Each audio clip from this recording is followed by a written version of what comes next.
Hello guys, I know we are meeting after a long hiatus and it's been quite a while since we last met, but without further ado I'd like to start the video. Right, there's a huge genre of books that and literature that we as men are missing upon, which is these genre which are marketed as something which they are not.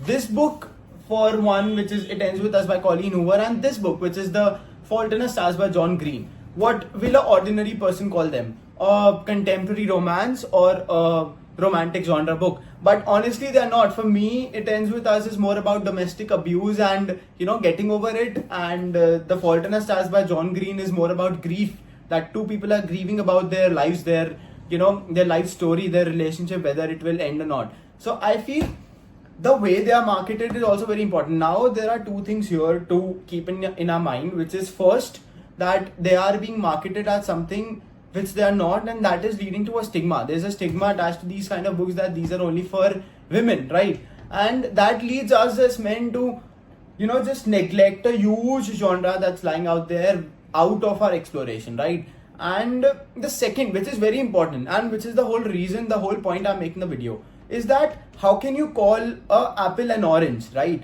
The book is not about just romance. Why are we even putting it in a contemporary romance genre when it is not, right? So I feel it has a lot to do with how the naming and the marketing works here, right?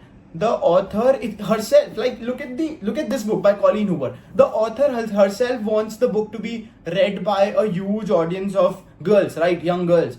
And that's the way the book is portrayed. Like, look at the book, it's this flowers, pink color, piche, like it's petals and everything, right? And then the kind of reviews that these people add, that's hilarious. So I'm reading Sarah Pekena, international best-selling author of Perfect Neighbor. She says, "You will be smiling through your tears." And then Kirkus star review, it says, "A must-read, packed with riveting drama and painful truths." Then we have Anna Todd. I'm not making this up, by the way. It's written at the back of the book. Anna Todd says, "It Ends With Us is a brave and heartbreaking novel that digs its claws into you and doesn't let go. No one delivers an emotional read like Colleen Hoover." So I feel there's also a lot of, marketing stuff that these authors, put on in the market, which leads us as readers to believe what they're saying. If you see, like, The Fault in Our Stars, I have the hard copy, and the only review that's mentioned on the front cover is by Marcus Zusak, best-selling author of The Book Thief. He says, "You laugh, you cry, and then you come back for more." So I feel there's a lot of marketing and narrative that's going on out there in the reading world, and we as men are continuously succumbing to that, which we should not. So I again feel what the senior said to me that day, that go read the book and then come back and let me know what you think about these kind of books. I'd like to end the video by the same thing, and by suggesting my viewers to go ahead, read such book without any stigma, and then decide whether these books are actually being marketed correctly or not, right?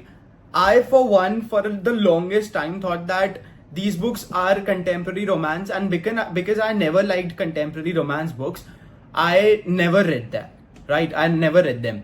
And now that I've read them, I realize that these are not actually contemporary romance. At least for me, they are not. So go ahead, have a good read. Not only these two books, I just have the hard copy of these books. That is why I'm so portraying them again and again. Otherwise, there are a lot of books out there in e-copy or hard copy. Go ahead and read those books, and let me know in the comments what you think about this genre, and what you think about the whole narrative that's going on and that's preventing us as men to read these kind of books. And a lot of, I feel there's a big genre and literature that is just out of our reach because of our inability to explore it, right? So go ahead, explore the books, and let me know what you think about these kind of books, and whether they are aptly named in the genre which they are right now. So that was it for the video. I'll come back with more such videos like this in the future. And because of the hectic schedule, I'm not getting a lot of time to, just ponder upon my thoughts. So here is one video. I'll definitely come up with more videos like this in the future. So that was it for the video. See you in the next video. Goodbye.